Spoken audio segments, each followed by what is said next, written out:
여러분 이번 주 한 주는 우리나라 정치적으로 그 어떤 주간에 비해서 아주 따끈따끈하게 그렇게 흘러갈 것 같습니다. 어제가 월요일 광복절이었고 오늘이 화요일인데요. 화, 수, 목, 금 이 나흘 동안 도대체 대한민국 정치에는 어떤 일이 벌어지는지 저하고 함께 예의주시를 하셔야 될 것 같습니다. 먼저 오늘부터 좀 따져 보겠습니다. 오늘 여당에서는 국민의힘에서는 비상대책위원회가 정식으로 출범을 합니다. 오늘 인선이 완료가 됩니다. 비상대책위원회, 비상상황이라는 거죠. 왜 비상상황이냐? 이준석 때문입니다. 당 대표 때문에 비상상황에 처해버리고 마는 이 초유의 사태를 겪으면서 주호영 비대위원장이 지명이 됐고 이번 주에 이제 비대위원 인선 9명, 그 당연직 3명 빼고 나머지 6명이 오늘 출범을 합니다. 오늘 오후 한 2, 3시쯤 상임 전국위원회가 열려서 이 비대위원들을 의결을 하면은 이제 오늘부로 비상대책위원회가 정식으로 출범을 하는 겁니다. 거기는 이제 초선, 재선, 다선 이렇게 한 명씩 초선 대표 1명, 재선 대표 1명, 다선 대표 1명 그렇게 해서 국회의원으로 3명 그리고 외부 인사로 3명 그래서 6명을 갖추고 플러스 당연직 주호영 비대위원장, 권성동 원내대표, 성일종 정책위 의장 이렇게 3명은 당연직입니다. 그렇게 총 9명으로 구성된 비대위원회가 오늘 정식으로 출범을 합니다. 이왕 말이 나왔으니 계속 이어서 말씀을 드리면 내일 서울 남부지법 여의도를 관할하는 서울 남부지법에서는 바로 지금 말씀드린 비상대책위원회 출범과 관련해서 이준석 전 대표가 냈던 효력정지 가처분 신청에 대한 신문을 내일 합니다.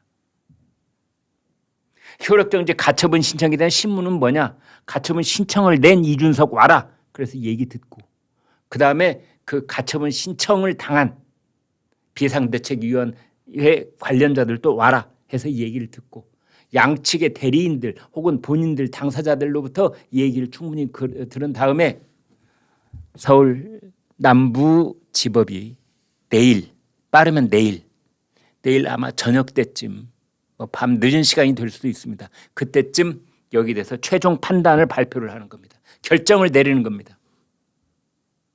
국민의힘 비상대책위원회가 효력이 있다. 그러면 이제 이준석의 가처분 신청을 기각하는 거고 비상대책위원회 출범에 절차상의 문제가 있으므로 이준석 얘기가 부분적으로 옳다. 이준석 손을 들어주면은 그때부터는 매우 문제가 복잡해집니다. 자, 이준석이 비상대책위원회 출범에 대해서 효력정지 가처분 신청을 했는데 이것을 이른바 이제 인용한다는 것은 너의 말이 옳다. 이제 이런 뜻인데요. 그래서 이준석의 손을 들어주는 순간 국민의힘은 또 한 번 혼란의 소용돌이에 빠지게 되는 겁니다. 이제 언론에 따라서 또는 이 법조인에 따라서 해석이 분분합니다. 내일 서울 남부지법이 예를 들어서 이준석의 가처분 신청을 인용했을 경우에는 어떤 일이 벌어질 것이냐. 국민의힘의 이른바 당대표, 비대위원장도 당대표입니다. 주호영 당대표, 이준석 당대표 2명의 쌍두마차가 동시에 출범한다고 봐야 되느냐? 아니면 사법부가 비상대책위원회의 효력을 정지한다라고 했으므로 주호영 비대위원장은 이제 무력화되는 거고 이준석 당대표가 현재 전 당대표가 아니라 그냥 이준석 현 당대표가 되는 거냐. 이게 논란의 여지가 있습니다. 그다음에 두 번째로는 이준석 당대표가 유지된다고 해도 그 사람은 지금 당원권 정지 6개월 그 징계를 받은 상황이 있기 때문에 당원권 그 지위를 유지한다고 해도 당무로 복귀할 수는 없습니다. 그럼 어떻게 되느냐? 갑자기 국민의힘이 무주공산 뭐 주인이 아무도 없는 지휘부가 없는 상황으로 빠져버릴 것이냐? 혹자는 이렇게 얘기합니다. 그렇다면은 지금 비상대책위원회가 쭉 출범을 해서 비대위원장이 상임 전국위원회 그다음에 뭐 의원총회 있었 다음에 상임 전국위원회 전국위원회 그다음에 비대위 출범이 쭉 진행돼 왔는데 절차상의 하자를 문제 삼아서 사법부가 비상대책위원회의 그 효력을 정지하는 가처분 인용을 할 경우에 그러면 이 모든 절차가 다 무효가 되고 다시 원래로 돌아간다면 그 원래라는 건 뭐냐? 그렇습니다. 권성동 원내대표 겸 당대표 직무대행 이 체제로 바꾸오라이 이렇게 돌아오는 거냐? 그런데 권성동 원내대표는 이미 직무대행을 사표를 내버렸거든요. 그리고 비대위가 출범함에 따라서 권성동 원내대표의 직무대행, 당대표 직무대행직은 이미 끝나버린 겁니다. 뭐 그것까지도 다시 원상복구를 해야 된다는 말이냐? 사법부는 아마 거기까지는 판단을 안 할 겁니다. 자, 그러면 이 어떤 일이 벌어질지. 그래서 지금 국민의힘 쪽에서는 아무튼 비대위 출범이 오늘 오후에 이제 정식으로 비대위원 9명 구성으로 정식으로 출범 닷을 올리는데 내일 수요일 우리나라 사법부가 집권 여당의 비대위에 대해서 어떤 판단을 내리느냐에 따라서 또 한 번 혼란의 도가니에 빠질 염려가 있다. 이제 이렇게 보여지고요.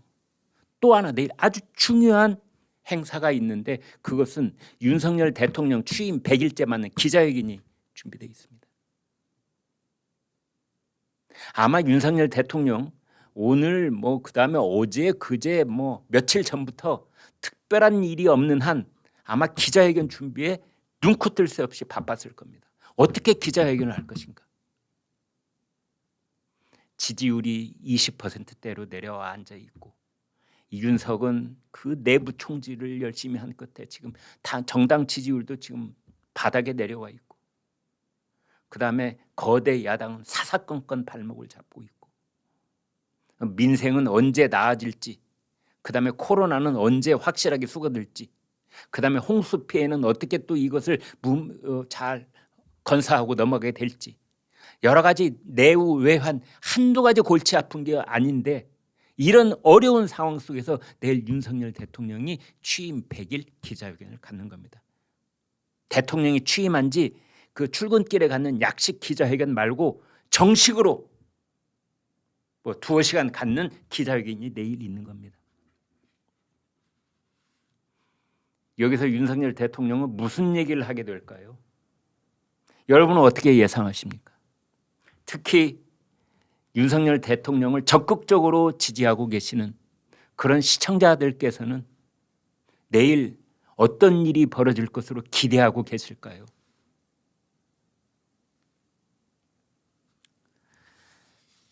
오늘 윤석열 대통령이 출근길에 이제 도어 스태핑을 가졌는데 기자들이 대통령실 인적 쇄신에 대해서 물었습니다.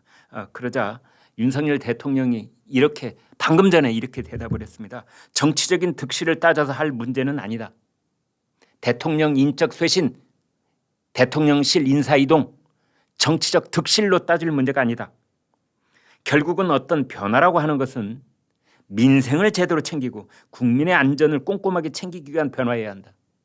대통령실에 인사를 하더라도 민생과 안전 이것을 생각해야지 뭐 정치적인 위기를 타파하기 위해서 뭐 대통령실의 인사들을 갈아치운다? 이건 아니다. 맞는 말이지요. 그러나 대통령의 이러한 발언은 해석을 하면 무슨 뜻이냐? 대폭적인 인사는 없을 것이다. 어쩌면 지금 수석급의 인사는 그대로 유지할 것이다. 이런 해석이 나오고 있는 겁니다. 예컨대 뭐 대통령 비서실장, 그다음에 이진복 정무실장, 최영범 홍보실장, 홍보수석, 정무수석 이런 사람들이 교체될 가능성이 있다 이런 얘기가 꾸준히 있었거든요. 근데 오늘 아침에 도어 스태핑에서 윤석열 대통령이 한 말씀으로 보건대 수석급은 전부 다 스테이. 대통령 비서실장, 정무실장, 홍보실장 오히려 그들에게 힘을 실어주는 보완적인 인사를 할 가능성까지도 있다. 지금 이런 분석까지도 나와 있습니다.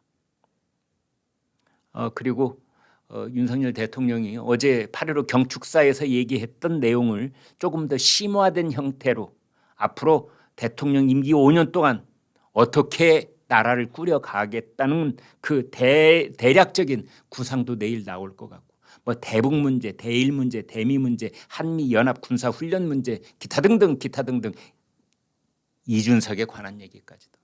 여러분 윤석열 대통령이 이준석에 대해서 어떻게 얘기할지 제일 궁금하시죠? 저도 마찬가지입니다. 한동훈 법무장관에 대해서 어떤 생각을 갖고 있는지. 야당과의 협치, 그다음에 그 협치에 앞서서 법과 원칙을 준용하는 문제. 그다음에 지금 일련의 그 수사 진행 중인 수사들. 예를 들면 박지원, 서욱 지금 방금 그 압수수색 했다는 것을 포함해서 이재명 의원과 관련되어 있는 6가지 그 수사들 대통령의 생각은 어떠한지 궁금하지 않으십니까? 이제 그런 것들이 있는데 한편으로는 이준석 전 국민의힘 대표가 내일 또 그 입을 가만히 놔두지는 않을 겁니다. 오늘 또 무슨 얘기를 하고 오늘 또 벌써 무슨 얘기를 했더군요. 내일 또 하고 그리고 내일 밤에 사법부에 냈던 비대위 효력정지 가처분 신청이 인용이 될 경우에는 어쩌면 윤석열 대통령 100일 기자회견 못지않은 뉴스로 또 국민들의 눈과 귀를 잡게 될 가능성도 있는 겁니다. 복잡합니다.